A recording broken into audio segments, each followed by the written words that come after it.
नमस्कार, सगरमाथा प्राइम समाचारमा स्वागत छ। म प्रसन्न ढुङ्गाना। सगरमाथा प्राइम समाचार सुरु गरौँ अहिलेसम्मका प्रमुख समाचारबाट। सहमतिको प्रतिवेदनलाई अन्तिम रूप दिने प्रयास भइरहेको नेकपा एमाले कार्यदलका नेताहरूको भनाई। शीर्ष नेताहरूले हेरेपछि सार्वजनिक गर्ने तयारी। पूर्व माओवादी नेताहरूद्वारा निर्वाचन आयोगलाई दबाव। माओवादी केन्द्रको दलीय हैसियत खारेजी बारेको प्रक्रिया अघि बढाउन ताकेता। साउदी जाने आउने नेपालीमाथि हिमालय एयरलाइन्सको चरम लुट। एकतर्फी भाडा बापत 1,70,000 रुपैयाँ असुल्दै। बांग्लादेशको ढाका स्थित जुस फ्याक्ट्रीमा आग लागि 52 जनाको मृत्यु।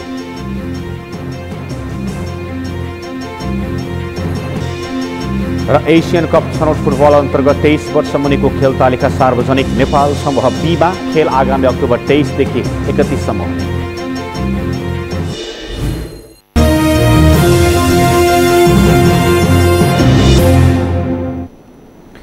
सगरमाथा प्राइम समाचार अब विस्तारमा। नेकपा एमाले एकता कार्यदलका सदस्य रघुजी पन्तले सहमतिको प्रतिवेदनलाई अन्तिम रूप दिने प्रयास भइरहेको बताउनु भएको छ। आज बसेको कार्यदल बैठकबाट बाहिरिने क्रममा नेता पन्तले कार्यदलका नेताहरू बसेर सहमतिको प्रतिवेदनलाई अन्तिम रूप दिने काम भइरहेको बताउनु भएको हो। उहाँले सकेसम्म आजै यसलाई टुङ्ग्याउने प्रयास भइरहेको बताउनुभयो। आफूहरूले तयार पारेको मस्यौदा शीर्ष नेताहरूले हेरेपछि अन्तिम रूप दिएर सार्वजनिक गरिने पन्तले जानकारी दिनुभयो। सहमतिका लागि अन्तिम चरणको छलफल भइरहेको बताउँदै उहाँ बैठकबाट बाहिरिनु भएको छ। पन्त अघि बैठकबाट बाहिरिएका कार्यदलका सदस्य शङ्कर पोखरेलले आजै टुङ्गोमा पुग्ने गरी छलफल भइरहेको बताउनु भएको थियो।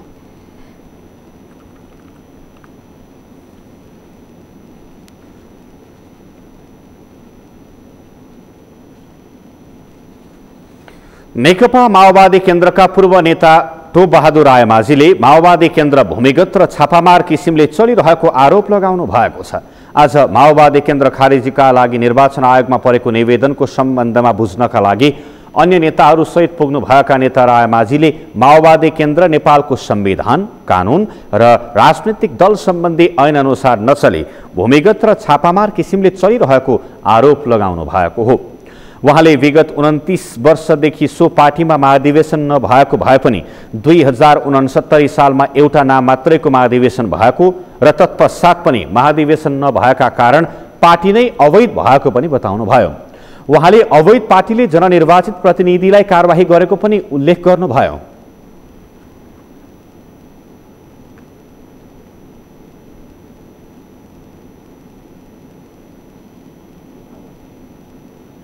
त्यो अनुसार यो पार्टी चलिरहेको छ। एक प्रकारले भने भूमिगत र छापामार किसिमले यो पार्टी चलिरहेको छ। करिब करिब 28-29 वर्षसम्म यो पार्टीको कुनै महाधिवेशन भएको थिएन। एउटा महाधिवेशन भएको थियो, त्यो नाम मात्र हो, 2069 सालमा। त्यसलाई मानव वैधानिक जो मानव भने पनि र महाधिवेशनको पनि गर्ने पनि एउटा मापदण्ड हुन्छ।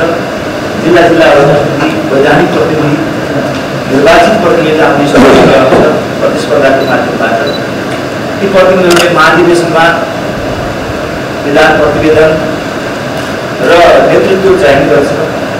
त्यो पनि एक प्रकारले भन्यो भने कि त सर्वसम्मत कि त अब निर्वाचनबाट पनि गर्न सक्छ। तर त्यहाँ चाहिँ वास्तवमा त्यस्तो प्रकारले कुनै प्रतिस्पर्धा भएन।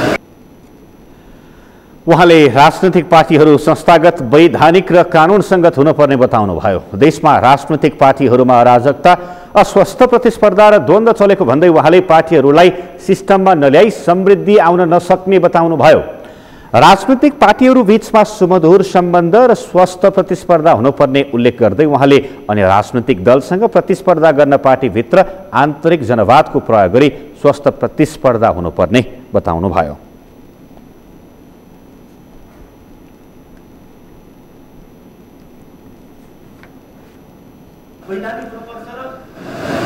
कानुनसँग हुनुपर्छ, संविधानसँग हुनुपर्छ। त्यो नभएसम्म पार्टी चाहिँ कुनै किसिमको देशमा एउटा अराजकता, अस्थिरता, राजनीतिक पार्टीहरूमा अस्वस्थ प्रतिस्पर्धा, द्वन्द्व चलिरहेको छ। हर पार्टीको लागि सबै पार्टीलाई त्यो सिस्टममा नल्याइकन देशको सन्तति आउन सक्छ।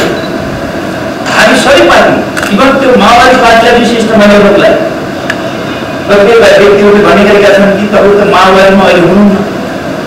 हामी माओवादीको बेसबाट अगाडि बढेका छौँ। हामी माओवादी एमाले मिलाएर हामी नेपाल कम्युनिस्ट पार्टी बनिसकेका छौँ। नेता रायमाझीसँगै निर्वाचन आयोगमा माओवादी केन्द्रका पूर्व नेताहरू मणि थापा, प्रभु शाह लगायत पुग्नु भएको थियो। उहाँहरूले माओवादी केन्द्र खारेजीको माग गर्दै आयोगमा परेको निवेदनको निर्णय छिटो गर्न पनि आयोग समक्ष आग्रह गरेको नेता रायमाझीले बताउनुभयो।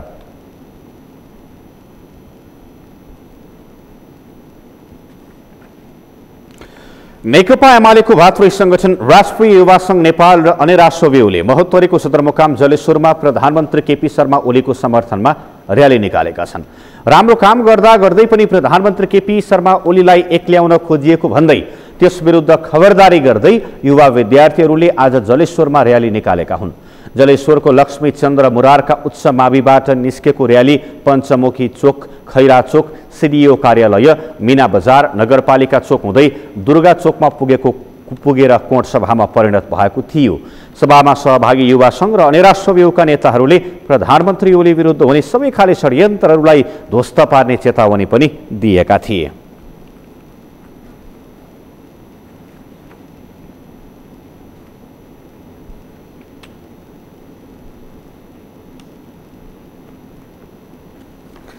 नेपाली कांग्रेसका प्रवक्ता विश्वप्रकाश शर्माले प्रधानमन्त्री केपी शर्मा ओलीले अहंकारको जगमा उभिएर अदालतलाई जवाफ दिएको टिप्पणी गर्नुभएको छ।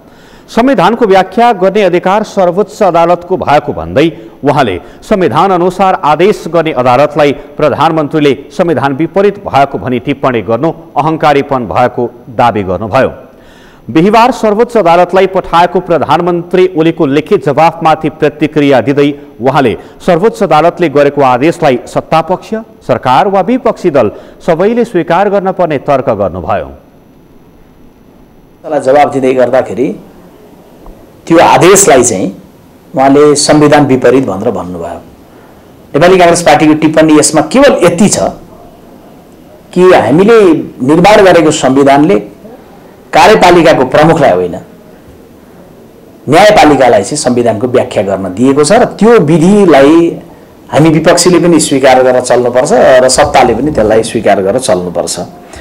यसबीचमा अहिले प्रधानमन्त्रीजीले जवाब दिए जस्तै प्रकारका भ्रमपूर्ण कतिपय चेतावनीयुक्त विचारहरू पनि उहाँहरूले लिखित रूपमा पनि मौखिक रूपमा पनि राख्नु भएको छ। प्रतिनिधि सभा विघटनपछि प्रधानमन्त्रीले गरेको मन्त्रीमण्डल पुनर्गठनमा सर्वोच्च अदालतमा परेको मुद्दाको सम्बन्धमा सर्वोच्चलाई लिखित जवाफ दिँदै सर्वोच्च अदालतको आदेश संविधान विपरीत भएको बताउनु भएको थियो। सर्वोच्च अदालतलाई दिएको जवाफ जस्तै प्रधानमन्त्री ओलीका भ्रमपूर्ण र चेतावनीयुक्त विचारहरू लिखित रूपमा र मौखिक रूपमा सार्वजनिक भइरहेको उल्लेख गर्दै प्रवक्ता शर्माले न्यायालयको आदेशलाई सबैले मान्न पर्ने तर्फ सचेत गराउनुभयो। राष्ट्रिय सभा अन्तर्गतको दिगो विकास तथा सुशासन समितिले नागढुङ्गा सुरुङ मार्ग आयोजनाको काम समयमै सम्पन्न गर्न निर्देशन दिएको छ। समितिको आज बसेको बैठकले नागढुङ्गा सुरुङ मार्ग आयोजनाको काम समयमै सक्ने गरी गर्न र आयोजनाका अद्यावधिक प्रगति लगायत सम्पूर्ण विवरण विभागको वेबसाइटमा नियमित राख्न पनि आयोजना कार्यालयलाई निर्देशन दिएको छ। त्यस्तै बैठकले सडक आयोजना तथा पुलहरूको गुणस्तरमा ध्यान दिन र यो वर्ष भत्केका पुलहरू के कति कारणले भत्केका हुन् भन्ने विषयमा समितिलाई जानकारी गराउनका लागि सडक विभागलाई निर्देशन दिएको छ। नेपालमा प्रतिलिपि अधिकार सम्बन्धी स्पष्ट कानुन छैन। कानुनी स्पष्टता नहुँदा धेरै अन्योलता हुने गरेको छ। यसबाट बौद्धिक सम्पत्तिको संरक्षणमा समस्या देखिँदै आएको छ। जब कानुन अपूर्ण हुन्छ वा कानुनी अभाव हुन्छ तब त्यहाँ अराजकता उत्पन्न हुन्छ। नेपाली स्रष्टा एवं सर्जकहरूले यस्तो अराजकताको अन्त्यका लागि संसदीय समितिलाई विभिन्न सुझावहरू दिएका छन्। एक रिपोर्ट। हाल विद्यमान कानुनी व्यवस्थामा पनि थुप्रै अस्पष्टताहरू रहेकाले भाषामा स्पष्टता ल्याउन पर्ने सरकारवालाले बताएका छन्। राष्ट्रिय सभा अन्तर्गतको विधायन व्यवस्थापन समितिको शुक्रबार बसेको बैठकमा प्रतिलिपि अधिकार पहिलो संशोधन विधेयक 2076 को सम्बन्धमा गरिएको छलफलका क्रममा सरकारवालाले प्रतिलिपि अधिकारका सम्बन्धमा विद्यमान कानूनी भाषामा अस्पष्टता हुँदा विवादित विषयको समाधान गर्न गाह्रो पर्ने गरेकाले आगामी दिनमा कानूनी भाषामा स्पष्टता ल्याउन पर्ने बताएका हुन्। नेपाल प्रज्ञा प्रतिष्ठानका सदस्य हेमनाथ पौडेलले लोक साहित्यलाई कपी गर्न नपाइने व्यवस्था गर्न पर्ने बताए। पछिल्लो समय सो बौद्धिक चोरीको विकृति बढेका कारण ऐनमा सो बौद्धिक चोरीलाई नियन्त्रण गर्ने व्यवस्था हुनुपर्ने बताए। यसमा सेल्फ प्लेजरिजमको बारेमा सो बौद्धिक चोरी जो भनिन्छ त्यो सो बौद्धिक चोरीको बारेमा एक्सप्लेन छैन। सबभन्दा बढी त अहिले सेल्फ प्लेजरिजम छ। त्यो आफूले आफ्नो जस्तो गीतको कुरा त फरक होला, एक ठाउँ गएको थियो अर्को ठाउँले बजाउँछ, अर्कोले बजाइदिन्छ, अर्कोले पनि बजाइदिन्छ, त्यो छ। तर किताब लेख्नेहरू चाहिँ के गरेका छन् भने म भाषा आयोगमा त्यो प्रतिवेदनहरूको मूल्याङ्कन गर्न विशेषज्ञको रूपमा पुगेँ। म नेपाल प्रज्ञा प्रतिष्ठानको प्राज्ञ, नेपाल प्रज्ञा प्रतिष्ठानमा बुझाएको प्रतिवेदन मैले पढेको थिएँ। मलाई भाषा आयोगले चाहिँ टिकेको रूपमा बोलायो, त्यहाँको प्रतिवेदनहरू हेर्ने गरेपछि मैले गरेर त्यहाँ हेरेर त त्यही बुझाएको रहेछ। यहाँ चाहिँ बुझाएर त्यही बुझाएको छ। दुईपट्टि बुझ्नु पाइन्छ, एउटै चिज एउटै प्रतिवेदन दुईपट्टिबाट वितृप्ति दिन पाइन्छ। संगीतकार संघ नेपालका पूर्व अध्यक्ष तथा संरक्षक लक्ष्मण शेषले संगीतको क्षेत्रमा 15 सेकेन्डसम्म हुबहु नोटेसन मिलेकोलाई कपी मानिने स्पष्ट रूपमा लेखिन पर्ने सुझाव दिए। 15 सेकेन्डसम्म नोटेसन मिल्ने संयोग लाखौंमा पनि हुन नसकिने अनुसन्धानले पुष्टि भएको उनले बताए। यसको नियम के छ भने 15 सेकेन्डसम्म ठ्याक्कै नोटेसन मिलेको भन्छ। त्यस्तो संयोग चाहिँ लाखौंमा पनि हुँदैन भन्ने कुरो वैज्ञानिकहरूको अनुसन्धान भएपछि 15 सेकेन्ड भनेको रहेछ। त्यो धेरै अध्ययन भयो, झगडा सिकेको। अब के हो भने समुदायले मेरो गीत चोरी यति लाख कमाइस, यति करोड कमाइस, यति भ्युअर्स, यो सबै भ्युअर्स मलाई दिनुपर्छ। सङ्गीतमा चाहिँ म विनम्र अनुरोध गर्छु 15 सेकेन्डसम्म हुबहु नोटेसन मिलेकोलाई मिलेको भनिन्छ भनिदिनै पर्नु हो। न त रजिस्ट्रारले पनि के गर्ने हो भने मान्छे आएर गफमा त निर्णय के गर्छ भने पुलिस त हैरान भइसक्यो। राउटे समुदायसँग नजिक रहेर अनुसन्धानमा सक्रिय सत्यदेवीले सरकारले राउटेको भाषा संरक्षण गर्न नीति बनाउन पर्ने बताइन्। राउटेको भाषाको लिपि बनाएर नै सुरक्षित राख्न पर्ने उनको सुझाव थियो। राउटे जातिको भाषा यदि राज्यको तर्फबाट यो लिपि बनाएर सुरक्षित राखिएन भने केही वर्षपछि राउटेलाई नै संरक्षण गर्ने राज्यले एउटा नीति बनाउनै पर्छ। अहिलेसम्म बजेट पनि राउटेमा छुट्याएकै छ, तर त्यहाँ केही पुगेको छैन। प्रतिष्ठान केन्द्रीय प्रतिष्ठान अध्यक्ष अहिलेसम्म हाम्रो प्रपोजल पनि दर्ता छैन, हामीले गरेका छैनौँ। हाम्रो खाता सार्वजनिक छ र अनि उनीहरूको भाषा लिपिको हामीले पक्का पनि यो नेपाल सरकारले गरिदिनुपर्छ होला जस्तो मलाई लाग्छ। यही विधानमै थपियोस् भन्ने माग राख्छु। गीतकार संघ नेपालका महासचिव रमेश कोइरालाले व्युत्पत्ति, अनुवाद अथवा अनुकरणका नाममा मौलिकतालाई मास्नु गलत भएको बताए। उनले कानूनी भाषाको विषयलाई गम्भीरतापूर्वक लिन पर्नेमा सुझाव दिए।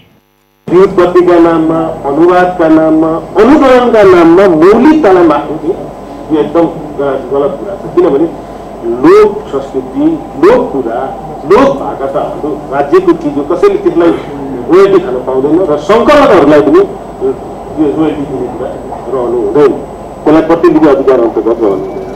अब रह्यो एउटा भाषाको कुरा, अरूमा चाहिँ अब केही साहित्यिक कुरा रुचि राखेको हुनाले साहित्यिक कुरामा चाहिँ यसो भएछ है भाषा भनेर भन्ने हुन्छ। हेर्नुहोस्, कानुनको कुरा चाहिँ बहुत गम्भीर। कानुनमा चाहिँ भाषाको कुरालाई एकदम गम्भीरताका साथ लिनुपर्छ, किनभने सानो कुराले उसको जिन्दगी चलाउँछ। त्यसैले यो भाषिक कुरा पनि सचियोस्। लेखक आरसी नेउपानेले समाजको मनोविज्ञान, राजनीति, इतिहास, दर्शन लगायतको समग्र पाटोलाई विद्यमान प्रतिलिपि ऐनले नसमेटेको बताए। नेपालका सांस्कृतिक दार्शनिक ग्रन्थहरूलाई अन्य देशहरूले अधिग्रहण गरेर आफ्नो प्रतिलिपि अधिकारमा राखिसकेको भन्दै आवश्यक पर्दा अन्तर्राष्ट्रियकरणमा जाने गरी प्रतिलिपि ऐन संशोधन गर्न पर्ने उनको सुझाव छ। हामीले हाम्रो ऐतिहासिक सम्पत्ति के हो त भन्ने कुरा प्रश्न गर्नु पर्यो।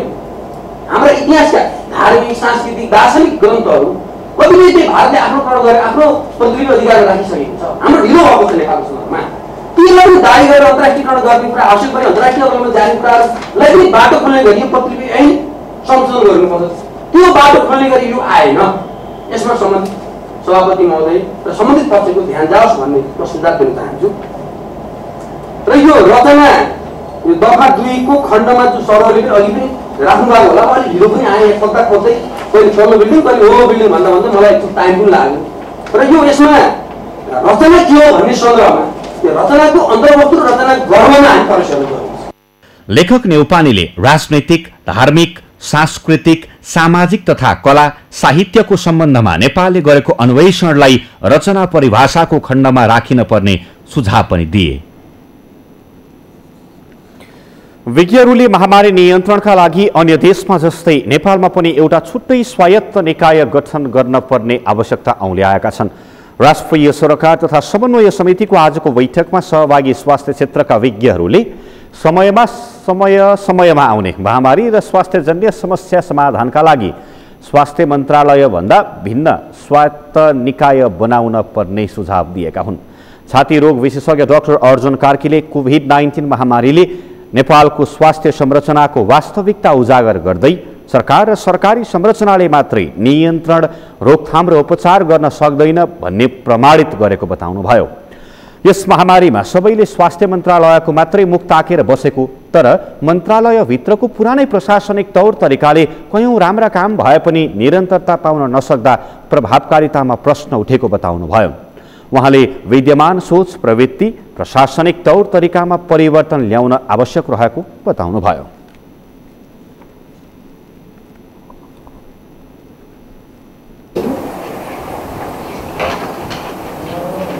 विश्वका सबै सक्ने मुलुकहरूमा, विकसित मुलुकहरूमा त्यो चलन चल्तीका स्वास्थ्य मन्त्रालयले मात्रै यो काम गर्न सक्दैन भनेर उनीहरूले चाहिँ एउटा छुट्टै स्वायत्त निकाय बनाएको एउटा सम्झना छ। सबैभन्दा पहिलो बनाएको थियो अमेरिकामा यो सिडिसी भन्ने, युरोपमा चाहिँ युरोपियन सिडिसी छ। अब अहिले त्यो त टाढाको कुरा हो भनेर भन्ने पनि चीनमा पनि चाइनिज सिडिसी भन्ने छ। सरुवा रोग विशेषज्ञ डाक्टर शेखर पुनले भेरुसेल खोप चाइनामा 79% प्रभावकारी रहेको खोज अनुसन्धानले देखाएको भन्दै खोपको प्रभावकारितामाथि शंका नगर्न आग्रह गर्नुभयो। कडा प्रयोग र परीक्षणपछि मात्रै आउने भएकाले खोपहरूमाथि कुनै शंका गर्न पर्ने आवश्यकता नभएको उहाँले बताउनुभयो। उहाँले कोभिड-19 बारे विश्व नै अनभिज्ञ भएकाले सुरुवाती समयमा निकै समस्या परे पनि अब भने सहज हुँदै गएको बताउनुभयो। कुनै उमेर समूहलाई कोभिड नलाग्ने भन्ने नहुने भन्दै उहाँले लाग्न नदिनका लागि खोप लगाएर स्वास्थ्य मापदण्ड अपनाउनुको विकल्प नभएको पनि बताउनुभयो। त्यो किन भनेको अलिकति भेरिएसन हुनसक्छ है भन्ने बुझ्नुमा त्यो रिसर्चको मेथोडोलोजी पनि भएर होला अनि त्यो रिजल्टमा के कस्तो छ होइन त्यसमा भर पर्छ। म चाहिँ के भन्छु भन्दा हरेक मान्छेलाई चाहिँ कुनै पनि भ्याक्सिन यदि त्यो ट्रायलमा त्यसो प्रभावकारिता देखाएको छ, WHO ले रिकमेन्ड गरेको छ, एप्रुभ गरेको छ भने लगाउन चाहिँ भन्छु त्यो मान्छेहरूले चाहिँ मलाई यो आउला अनि लगाउला भनेर बस्नु त्यतिन्जेलसम्म भाइरस म्युटेसन भएर फेरि अर्को लगाऊ तेस्रो लगाएर भने तेस्रो चौथो अब यो भनेर सक्दैछौँ। यस्तो अवस्थामा चाहिँ हामीले कमसेकम प्रोटेक्सन पाउँछ है। छलफलमा समितिका सदस्यहरूले कोभिड-19 को वर्तमान अवस्था, प्रकृति, स्वास्थ्य क्षेत्रमा पारेको प्रभावबारे विज्ञहरूसँग जिज्ञासा राखेका थिए। समाचारमा पालो भएको छ विश्रामको। विश्रामपछि साउदी जाने र आउने नेपालीमाथि हिमालय एयरलाइन्सको चरम लुट, एकतर्फी भाडा बापत 1,70,000 रुपैयाँ असुल्दै। आफैले बनाएको नियम मिच्दै पर्साको धोबिनी गाउँपालिका साँगुरा सडक फराकिलो पार्ने काम हुन सकेन, निर्माण सम्पन्न भएको सडक समेत भत्काइयो। र बङ्गलादेशको ढाका स्थित जुस फ्याक्ट्रीमा आग लागि 52 जनाको मृत्यु।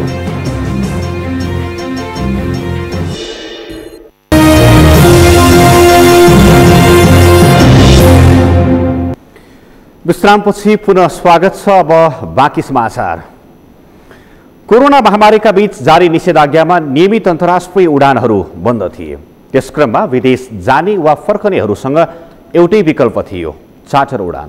तर हिमालय एयरलाइन्सले साउदी अरेबिया जाने र आउने निमुखा नेपालीलाई त्यही चार्टर्ड उडानको नाममा चरम शोषण गरेको खुलासा भएको छ। हिमालय एयरलाइन्सले साउदी उडानको एकतर्फी भाडा मात्रै 1,70,000 असुलिरहेको छ। पुष्कर खतिवडाको रिपोर्ट।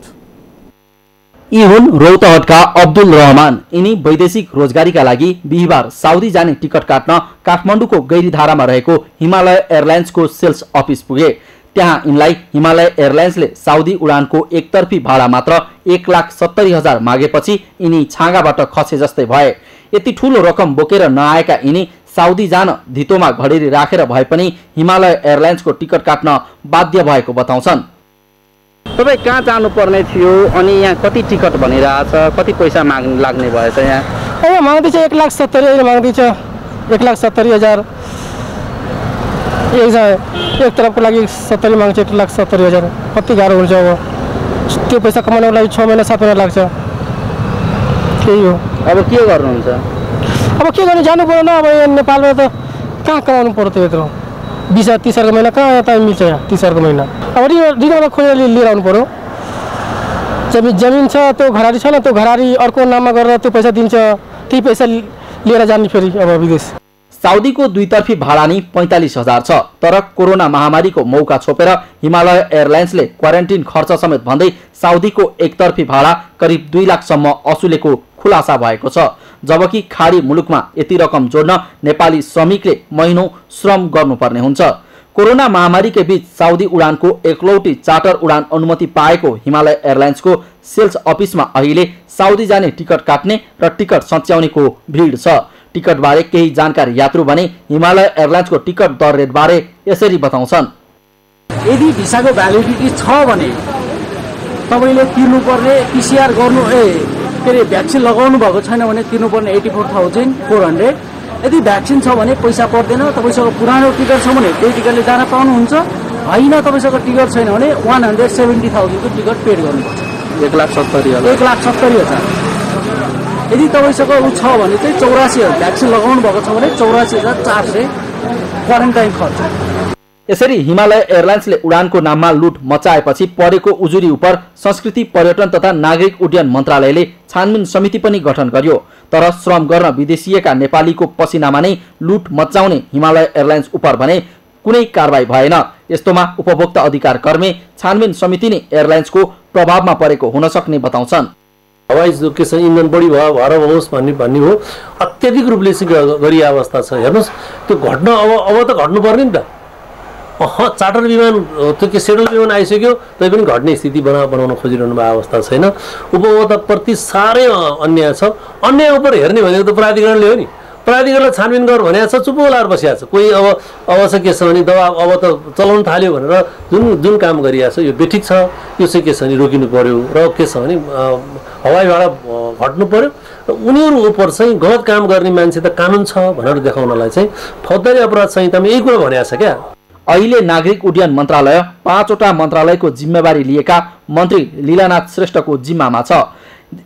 एकै मन्त्रीलाई धेरै मन्त्रालय भाग लाग्दा उड्डयन क्षेत्रका अनियमिततामा सरकार निरीह देखिएको छ। नत्र किन कारबाही हुन सकेन हिमालय एयरलाइन्सलाई? त्यति तत्कालीन पर्यटन मन्त्रीले चाहिँ हाम्रो नेपाल नागरिक उड्डयन प्राधिकरणको महानिर्देशकको अध्यक्षतामा 5 सदस्यीय एउटा छानबिन समिति गठन गर्नुभयो। यद्यपि प्राधिकरण रेगुलेटरी बडी भएकोले छानबिन समितिमा प्राधिकरणबाट चाहिँ महानिर्देशकको संयुक्तमा भन्दा पनि नगर्दा हुन्थ्यो। तर महानिर्देशकै संयुक्तमा भइसकेपछि अब महानिर्देशकले यसमा चाहिँ उहाँको टोलीले जुन 5 सदस्यीय टोलीले छानबिन गरिरहेछन्। छानबिनले चाहिँ अब पूर्ण गतिमा काम गरेको भन्ने मैले बुझेको छु। अब त्यसको प्रतिवेदन के आउँछ त? त्यसमा कोकोला दोषी ठहराइन्छ। त्यो प्रतिवेदन सार्वजनिक भइसकेपछि र मन्त्रालयबाट निर्देशन प्राप्त भइसकेपछि प्राधिकरणले रेगुलेटरी बडी पनि भएको नाताले प्राधिकरणले ऐन नियम अनुसार के गर्नुपर्ने हो सो बमोजिम कारबाही गर्छ। करिब 2 साता अघि सरकारले गठन गरेको छानबिन समितिका संयोजक नागरिक उड्डयन प्राधिकरणका महानिर्देशक राजन पोखरेल हुन्। तर उनले भने एयरलाइन्सले गल्ती नगरेको दाबी गरेका छन्। हामी कहाँ हप्तामा हुने एउटा दुईटा फ्लाइटमा उनीहरूले चाहिँ बढी भाडा असुल्छन् भन्ने कुरो त्यो चाहिँ विश्वास हान्ने कुरो होइन। अब यस्तो अन्तर्राष्ट्रिय उडानको हवाई भाडाको कम्प्लेक्स विषय हो। अब यसमा छिटै तुरुन्तै तपाईँको बजारमा कुनै विषय कालोबजारी गरे जस्तो अथवा चाहिँ सिनेमा हलको टिकट ब्ल्याकिङ गरे जस्तो त्यो होइन, समाजले कारबाही गरिहाल्ने भन्ने कुरा। यता साउदीको दमामदेखि काठमाडौँसम्मको गन्तव्यमा चार्टर उडान भर्दै आएको हिमालय एयरलाइन्सले दमामले नियमित उडान नदिएकाले चार्टर उडान गर्नु परेको दाबी गर्दै आएको छ। यस विषयमा बुझ्न खोज्दा एयरलाइन्सका कोही पनि सम्पर्कमा आउन चाहेनन्। यसरी हिमालय एयरलाइन्सले रोजगारीका लागि साउदी अरेबिया जाने र आउने नेपालीलाई हवाई टिकट र होटल क्वारेन्टिनका नाममा चरम लुट गरिरहेको छ। हिमालय एयरलाइन्समा सरकारले अतिरिक्त संरक्षण गरेको यति समूहको लगानी रहेको छ। सगरमाथा टेलिभिजनका लागि क्यामेरा ब्युरोको साथ पुष्कर खतिवडा, काठमाडौँ। पर्साको धोबिनी गाउँपालिकामा गाउँपालिका आफै बनाएको नियम आफैले मिच्ने काम गरेको छ। गाउँपालिकाको मुख्य तथा सहायक सडकहरू साँगुरो भएका कारण त्यसलाई फराकिलो बनाउन गाउँपालिकाको बोर्डबाट निर्णय गरिएको थियो, तर त्यही निर्णय कुल्चँदै पदाधिकारीहरूले मनोमानी गरेका छन्। पर्साबाट नरेश सर्राफको रिपोर्ट। 2075 माघ 5 गते पर्साको धोबिनी गाउँपालिकाको बोर्डले स्थानीय मूल सडक 10 मिटर, सहायक सडक 20 फिट र गाउँका सहायक सडक 13 फिट फराकिलो पार्ने निर्णय गरेको थियो। निर्णय अनुरूप गाउँका सहायक सडक 13 फिट फराकिलो बनाउन अतिक्रमित तथा निजी घर जग्गा खाली गराई सडक बनाउने कार्य सुरु गरिएको छ। तर काम सुरु गरिए पनि राजनीतिक मुद्दा बनाएर गाउँपालिकाका अध्यक्ष सुरेश प्रसाद कुर्मीले गाउँपालिकाकै कार्य आदेशमा वडा नम्बर 4 को लङ्गडीमा बनेको 13 फिटको ढलान सडक प्रहरी लगाएर भत्काएका छन्। अध्यक्ष कुर्मीले आफ्नो पदको दुरुपयोग गरेर निर्माण सम्पन्न भएको ढलान सडक भत्काएर 13 फिटबाट 5 फिटमा झारेको स्थानीयवासीको आरोप छ। बनरा कन्ट्राक्सनसँग एग्रिमेन्ट भयो, एग्रिमेन्ट हुँदा के भयो भने हैन उसले आयो, आफ्नो काम गर्यो, ढलान गरेपछि हैन अब मान 12 गतेको ढलान भयो, 19 गते आएर आफ्नो सशस्त्र परिचालन गरी हैन पार्टी पसेर आफ्नो भेद विवादको कारणले यो बाटो तोडफोड गरेछ। के भनेर तोडेको? अदालतबाट पत्र आएछ तोड्नलाई। अदालतबाट त्यस्तो कुनै पत्र कुनै किसिमको त्यस्तो पत्र आएको छैन। सशस्त्र प्रहरी, जनपद प्रहरीको सबै चालक टोली गरी 765 जनाको टोली 4 वटा थाना हैन पोखरिया इलाका प्रहरी, लङ्गडी इलाका प्रहरी, असवारी चौकी, भिकमपुर सशस्त्र डाको इन्स्पेक्टर साहबले आएर पुगेर तुलाउनु। तर गाउँपालिका अध्यक्ष सुरेश प्रसाद कुर्मी भने आफूले सडक भत्काउन आदेश नदिएको बताउँछन्। उनले भने अरूको जग्गा अतिक्रमण गरी सडक बनाएकाले अदालतको आदेशमा बनाइएको सडक भत्काइएको हो। सडक बनाउन गाउँपालिकाले नै कार्य आदेश जारी गरेको थियो। अहिले भत्काएको सडक समेत अतिक्रमण गरी जग्गा धनीले पर्खाल लगाउने काम गरिरहेका छन्। पर्खाल वा घर निर्माण गर्दा स्थानीय तहबाट नक्सा पास इजाजत लिनुपर्ने हुन्छ, तर जग्गा धनीले गाउँपालिकाबाट इजाजत नै नलिई सडक अतिक्रमण गरी पर्खाल लगाउने काम गरिरहेका छन्। वो सब बात गलत हो, गलती से दिया ही रहे कि ढाले के 1 सप्ताह पहले फिर कार्य आदेश पहले ही सब खत्म कर दिया। कार्य आदेश जो रही रद्द कर दिया। यहाँ गाउँपालिका के प्यून भी जाके कहला बा, पत्र बुझे बा, पत्र लोग नहीं के बुझल, बाद में सही साहब के पटावल गई बा, सही साहब भी कह दिल बा मौखिक रूप से जैसे ऐसे बात बा आदमी स्वीकार भी कर ले बा कि ठीक बा हमने के बिना सहमति के कोनो निर्माण करम सन। ओकरा 5 दिन के बाद रात में 2 बजे वो आदमी ढाला। गाउँपालिकाका अध्यक्ष मात्र होइनन्, सडक विवाद रहेको वडाकै वडा अध्यक्ष मजिद मियाले समेत सडक फराकिलो पार्ने नाममा अरूको घर टहरा भत्काए पनि सडकमा पर्ने आफ्नो घर भने भत्काएका छैनन्। नाम कति बा? पारस पटेल। यहाँ समस्या कति बाटे? समस्या सर का बा कि यहाँ गाउँपालिका मने कि निर्णय कैले बा मने कि सहायक में मने कि थेरेपी अपन घर तुर के मने कि दे लोग है कि ना, हमने के सब अपन घर तुर के रेडी कर देनी सन। गाउँपालिका के मेयर तुरवा दिलक, ओकरा बाद में और घर बा सीधा नाला जाए तो मरवा दिल बा, अपन घर ना तुरलक, अपन घर ना तुरलक। यद्यपि वडा अध्यक्ष मियाले भने आफूले सडक निर्माणमा कुनै पनि ठाउँमा अवरोध नगरेको दाबी गरे। मुख्य सडकबाट नभए पनि अहिले काम चलाउन घरको पछाडिबाट नाला निकासा गरिरहेको र आवश्यक परे आफ्नो घर समेत भत्काउन तयार रहेको बताए। जी मुखिया साहब तो नालिया रोड अपने पिलर के नीचे माइल निकाल दिले बनी, सीधा नहीं जोड़ ले का है? सीधा जोड़े का बस फिर सीधा ले जाकर फिर तो वही में जाइए, वही नलिया में गिराओ को बात। तो हम पीछे से गिरा दें तो आगे ना गिरा, पीछे से गिरा दें, दोस्तों कोई दिक्कत नहीं है। तो उन लोगों का नाम जो अपन घर बचा और ना लोग तो आखिर पूछे थे ना बगल डालवा बाहर से तो नहीं कही जाए, और वो तो तुरिया के ढुकौला बनी काम नहीं कराओ को के रोड बनल रोड तुरवा देता नहीं। एक बात सुन ली, रउआ पूरा वार्ड में घूम के अगर हमारा नाम से कोई आवाज दीजिए कहीं जैसे पहले होगा कौन पार्टी होगा, पार्टी से हमारा कौन अगर हमारी शिकायत अगर गाँव वार्ड खो दिए तो वो कर सजाए सरकार। गाउँ सभाबाट स्वीकृत भएको योजनामा गाउँपालिका 4 को लङ्गडीमा जगदीश लाल कणको घरदेखि मेन रोडमा रामनाथको घर हुँदै रामबालाको घरसम्म सडक ढलान गर्न गाउँपालिकाका प्रमुख प्रशासकीय अध्यक्ष अशोक कुमार रौनियाले वन्दना कन्स्ट्रक्सनसँग सम्झौता गरेका थिए। पछि गाउँपालिका अध्यक्षले सम्झौता बारे जानकारी पाएपछि राजनीतिक रिसिभी सामना आफैले सडक चौडा गर्न गरेको निर्णय कुल्चिएको स्थानीयको आरोप छ। सगरमाथा टेलिभिजनका लागि पर्साबाट नरेश सराफको रिपोर्ट। सूर्यविनायक नगरपालिका 7 घ्याम्पे डाँडा जाने सडकमा सरकारी गाडीभित्र यौनजन्य गतिविधि गरेको अभियोगमा प्रहरीले 3 जनालाई पक्राउ गरेको छ। पक्राउ पर्नेमा गाडी चालक सिन्धुपाल्चोक पाङ्ग्रेटार 3 भई हाल भक्तपुर बस्ने 41 वर्षीय जितबहादुर खत्री, सुनकोशी गाउँपालिका 6 का 38 वर्षीय शम्भु कार्की र दोलखाकी 21 वर्षीय महिला रहेका छन्। बुधबार राति गस्तीमा गएको टोलीले सडक किनारामा रोकिराखेको प्रदेश 301-002 झ 5052 नम्बरको सरकारी गाडीमा जाँच गर्ने क्रममा गाडीभित्र यौनजन्य गतिविधि गरिरहेको अवस्थामा चालक खत्री र महिलालाई पक्राउ गरेको महानगरीय प्रहरी परिसर भक्तपुरका सूचना अधिकारी प्रहरी नायब परीक्षक दीपक गिरीले जानकारी दिनुभयो। प्रहरीले महिलालाई सवारी साधनबाट र चालक खत्री भाग्दै गर्दा जंगलबाट नियन्त्रणमा लिएको हो। प्रहरी देख्ने बित्तिकै खत्री जंगलतर्फ भागेपछि प्रहरीले पिछा गरी पक्राउ गरेको हो। यस्तै बुधबार राति फरार भएका कार्कीलाई भने बिहीबार पक्राउ गरिएको प्रहरीले जनाएको छ।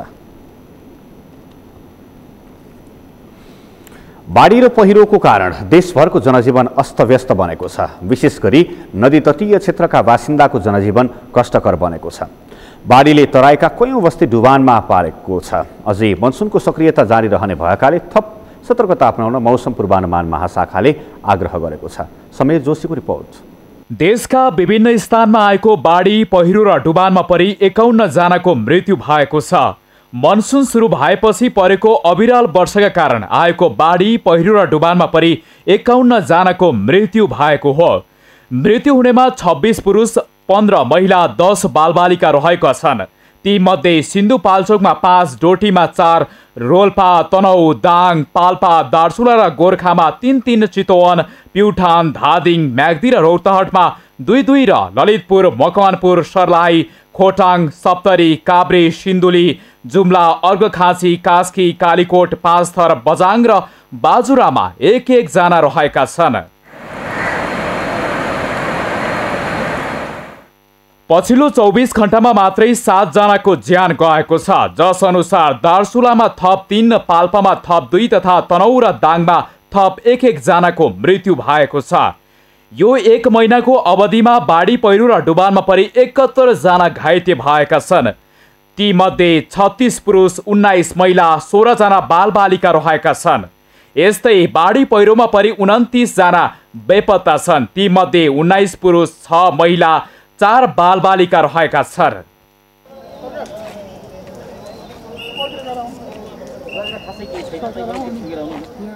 भारी वर्षापछि आएको बाढी र पहिरोका कारण सिन्धुपाल्चोकमा 338 घर पूर्ण रूपमा क्षतिग्रस्त भएका छन्।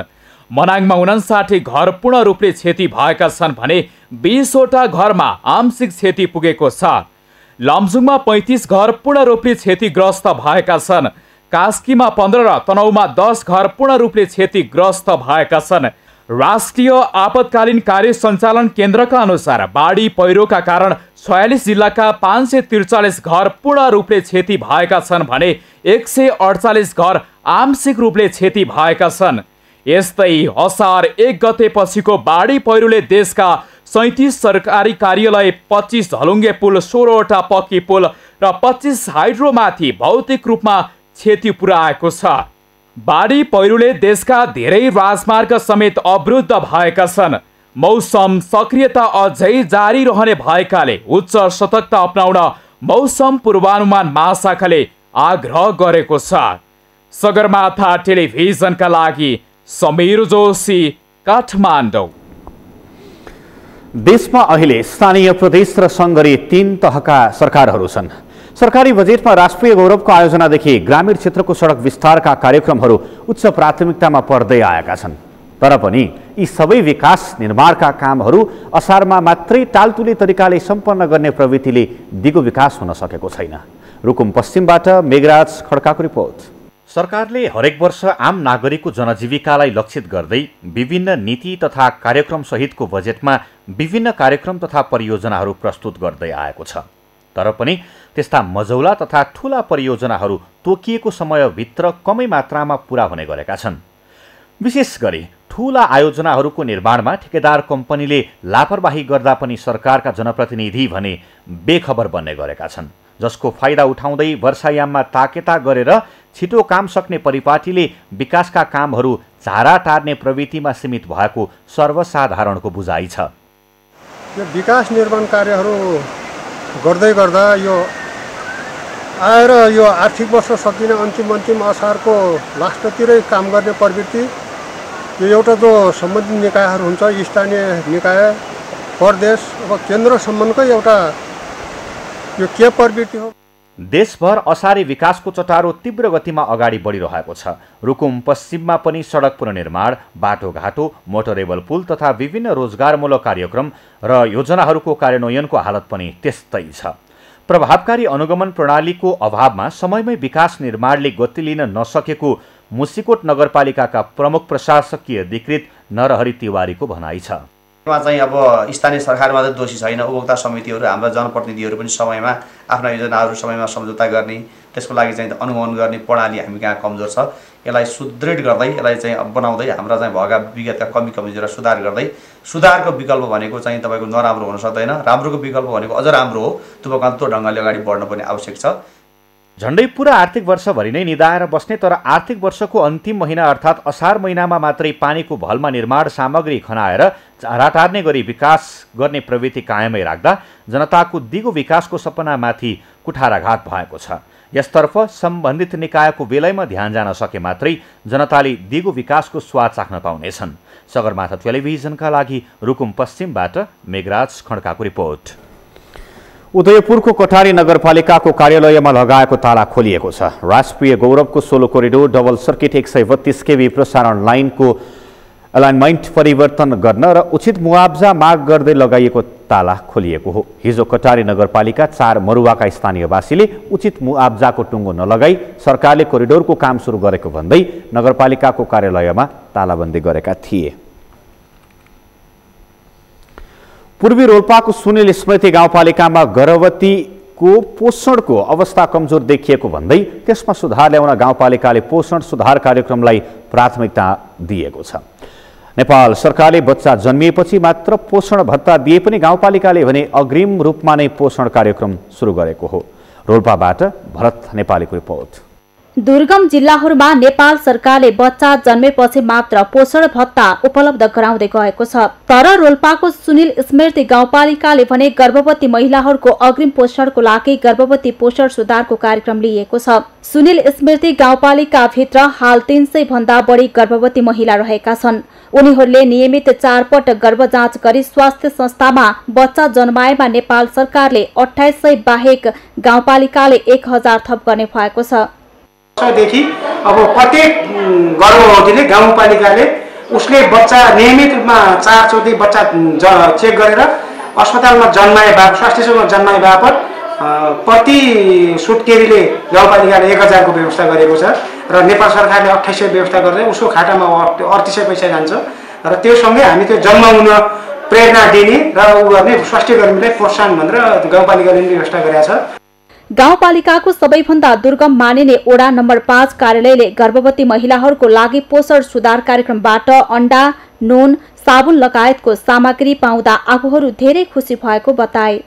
एकदम राम्रो लागिरहेछ। खै पोषणको लागि भनिरहनु भएको छ, अब गर्भमा भइरहेको बच्चाहरूको वृद्धि विकास होस्, राम्रो होस्। हजुर त्यो त सबै गरिरहेछन्। माछा मासु, गेडागुडी आफूलाई पनि फाइदा हुन्छ अनि बच्चालाई पनि। अहिले दुईवटा नुन, पैसा, अन्डाहरू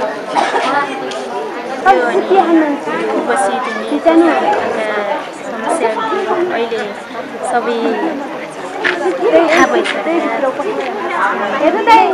महिनामा हस्पिटल गएर चेक जाँचहरू गरिरहने पहिलाभन्दा अहिले धेरै सुविधाहरू छ। नेपालको संविधान अनुसार प्रत्येक वडामा आधारभूत स्वास्थ्य सेवा हुनुपर्ने व्यवस्था भए पनि सुनिल स्मृति गाउँपालिकाको 5 नम्बर वडामा हालसम्म स्वास्थ्य चौकी छैन, जसका कारण सामान्य चेक जाँचका लागि समेत गर्भवती महिलाहरू 5 घण्टा हिँडेर अर्को वडामा जानुपर्ने बाध्यता छ। पालिकाले लिएको यो कार्यक्रमले त्यस्तो समस्यालाई केही हदसम्म सहयोग गर्ने आशामा स्थानीय छन्। सगरमाथा टेलिभिजनका लागि रोल्पाबाट भरत नेपालीको रिपोर्ट। कपिलवस्तुलाई एक कार्यक्रमका बीच पूर्ण खोप जिल्ला घोषणा गरिएको छ। लुम्बिनी प्रदेशको 10औं र नेपालको 60औं जिल्लाको रूपमा कपिलवस्तुलाई पूर्ण खोप जिल्ला घोषणा गरिएको हो। जिल्लामा 16 देखि 22 महिनाका सबै बालबालिकाहरू खोपको पहुँचमा पुगेका छन्। समग्र प्रदेशको विकासको गतिलाई अझै अगाडि लैजान खोजिएको भन्दै लुम्बिनी प्रदेशका स्वास्थ्य तथा जनसङ्ख्या मन्त्री भोजप्रसाद श्रेष्ठले पारदर्शी, जवाफदेही र इमानदारीपूर्वक अघि बढ्न पर्ने बताउनुभयो। 2068 सालको जनगणना अनुसार कपिलवस्तुको कुल जनसङ्ख्या 5,71,936 रहेको मध्ये 16 देखि 23 महिनासम्मका 9,674 बच्चाहरूमध्ये 1,413 बच्चाहरूले खोपको केही मात्रा लगाएर छोडेका छन् भने 396 जना बच्चाहरूले एउटा पनि खोप नपाएको हुँदा छुटिएका सम्पूर्ण बच्चालाई खोपको दायरामा ल्याउने स्वास्थ्य कार्यालयका प्रमुख हेमराज पाण्डेले बताउनुभयो। समाचारमा पालो भएको छ विश्रामको। विश्रामपछि बङ्गलादेशको ढाकास्थित जुस फ्याक्ट्रीमा आगलागी, 52 जनाको मृत्यु। 24 घण्टा बितिसक्दा पनि आगो नियन्त्रणमा आउन सकेन। र एसियन कप छनौट फुटबल अन्तर्गत 23 वर्ष मुनिको खेल तालिका सार्वजनिक नेपाल समूह बीमा खेल आगामी अक्टोबर 23 देखि 31 सम्म हुने।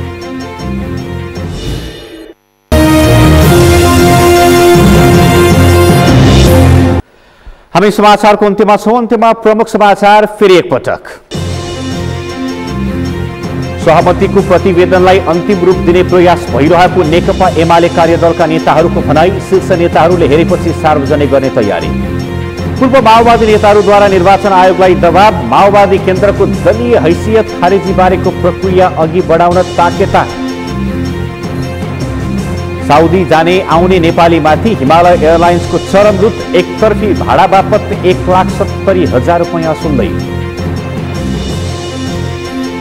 बङ्गलादेशको ढाका स्थित जुस फ्याक्ट्रीमा आगलागी, 52 जनाको मृत्यु।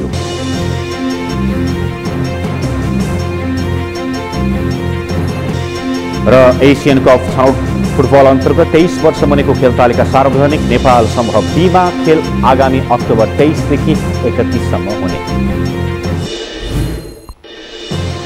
सगरमाथा प्राइम समाचार अहिलेलाई सकियो। तपाईँ समाचार बुलेटिनका साथै सगरमाथा टेलिभिजनका सम्पूर्ण कार्यक्रम www.sagarmatha.tv मा पनि पढ्न र हेर्न सक्नुहुनेछ। साथै युट्युबमा youtube.com/sagarmatha TV नेपालमा हेर्न सक्नुहुनेछ। तपाईँ हामीलाई फेसबुकमा पनि facebook.com/STV नेपालमा फलो गर्न सक्नुहुनेछ। समाचारको शिखर, नेपालको गौरव, नेपालको पहिलो न्युज च्यानल सगरमाथा टेलिभिजन हेर्दै गर्नुहोला।